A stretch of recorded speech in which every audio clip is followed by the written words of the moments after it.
This is why you overeat, and it has nothing to do with food, which sounds wild at first, I know. Today we'll follow a simple path: hook, myth bust, habit shift, so we can get to the heart of it together. We'll name the real reason for overeating, bust a big myth, and uncover 3 unseen drivers that quietly steer your choices. We'll get practical with 3 new habits and a mindful eating walkthrough. Plus, we'll touch on a few common questions. Lots of people overeat for reasons beyond just the food. And once you see it, it can set you free in the most practical way. It's not the chips, the tub of ice cream, or that extra slice of pizza holding the power. They're just stand-ins, easy buttons your brain learned to press. And thinking you just need more willpower? That's a trap. Like trying to hold back a river with your bare hands.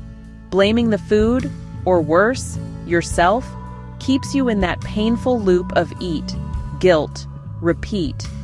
That is a heavy burden you don't have to carry. The real reasons sit deeper. They live in your mind, your daily routines, and the world you've built around you. Your everyday cues nudge you in ways you hardly notice.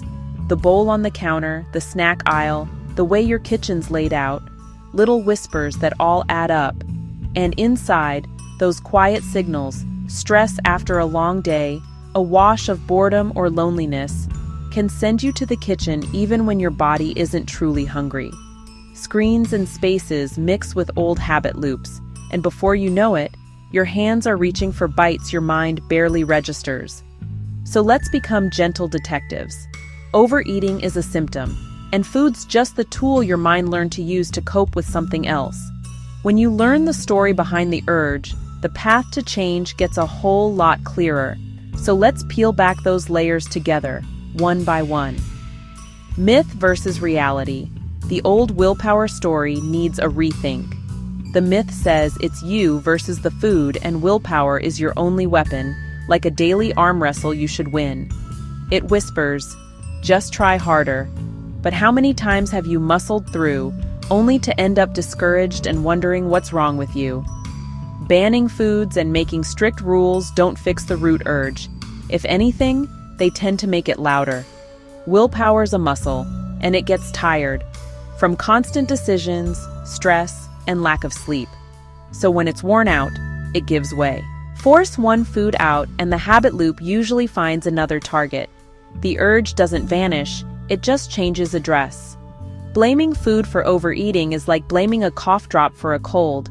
The drop soothes a symptom, but it's not the cause. And here's the science. Sugar, fat, and salt light up reward circuits by design, so your biology outguns brute force, especially when you're tired, stressed, or lonely. Fighting biology with force is an unwinnable, exhausting battle. So let's try a smarter way. Overeating isn't a character flaw or a moral failing, and it's not just a bad food problem. It's rooted in emotions, environment, and your brain's own programming, which we can work with, not against. The real shift is moving from willpower to awareness, working with your brain, not fighting it. Little by little, you learn to steer instead of wrestle. First unseen driver, emotional eating. We don't just feed our bodies, we try to feed our feelings too. Stress craves a warm hug, and food obliges with quick comfort, a little distraction from what's weighing on you. On those long, lonely nights, something warm or sweet can feel like company, which makes perfect sense, and still, it's not the whole story. Boredom wants stimulation, and snacks happily volunteer, so the hand-to-mouth loop just runs on autopilot. This link starts early, treats soothing hurts and celebrating wins, so our brains wire in, feel bad, eat this, feel better.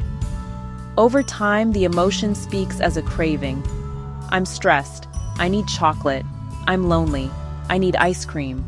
The relief is real but quick, and the guilt that follows just primes the next round, keeping the cycle alive.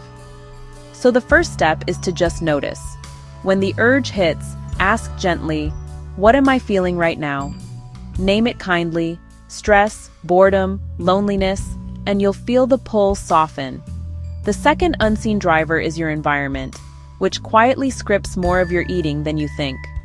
You walk in for water, see the open chips on the counter, and suddenly you're snacking before you even check if you're hungry. Visual cues trigger hands faster than your conscious mind can weigh in, and that's just how brains work.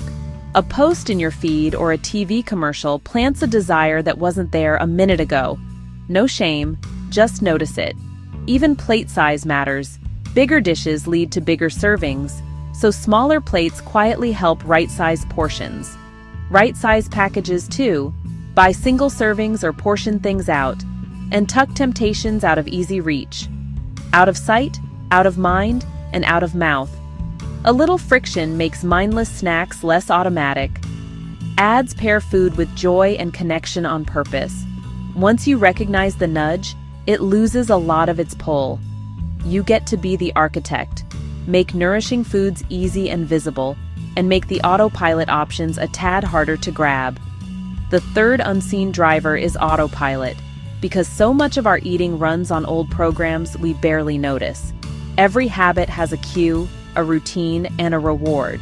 That's the loop we're working with.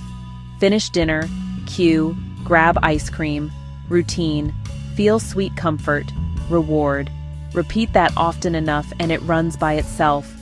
Or stress at work, cue, chips from the vending machine, routine, quick relief, reward. Your brain learns fast when relief shows up. After a while, it's not a choice. It's the well-worn path your brain paved for efficiency. Trying to stop it with willpower alone is like damming a river with your hands. The water finds a way through. The secret isn't killing the habit, it's changing it. Keep the cue and reward. Swap in a kinder routine. We'll get practical in a minute. So how do you build new habits? First up, the simplest and mightiest tool, the pause. When a craving hits and you know you're not hungry, just stop for 30 seconds. Just 30, that's all. That tiny space between cue and routine is where your power lives, where you get to choose again. In that pause, take one slow breath, in through your nose, out through your mouth, and let your shoulders drop. Then ask, am I truly physically hungry, or am I feeling something else? And what do I really need right now? Rest, a hug, a little quiet? From there, choose kindly. Maybe a small portion, maybe something that meets the real need, but the choice is yours again. Second habit, be the architect of your surroundings so good choices feel easy. Put fresh fruit where you see it. Prep veggies at eye level in the fridge, and you'll find your hand naturally reaches for them. Visibility and effort steer autopilot. Make the good stuff easy and stash the cookies up high in an opaque container at the back. Use smaller plates and bowls. It works with your brain's perception so portions feel just right. And curate your digital triggers. Unfollow what makes you feel worse or constantly tempts you when you're vulnerable. Please try a no screens at meals rule. When you eat, just eat, and your mind returns to your body and your plate. Third habit, mindful eating. Not a diet, but a simple practice that changes how you relate to food. Let's try a tiny demo together, nice and easy. Next time you sit down, pause before the first bite. Look at the colors and textures. Breathe in the smell. Let your mind fully arrive. Take that first bite slowly and chew well. And here's a powerful trick. Put your utensil down between bites to break autopilot and savor. As you chew, name what you notice, sweet, salty, crunchy, creamy, and you'll find more pleasure from less food. About halfway through, pause again and check your hunger from 1 to 10, aiming to stop at comfortably full, not stuffed. Quick Q&A. Late night cravings often mean time to unwind, so start a gentle end-of-day ritual like tea or light stretching. For social events, don't arrive starving and fill your plate once, then step away to mingle. On travel days, pack simple snacks like an apple or nuts. Most important, there's nothing broken about you.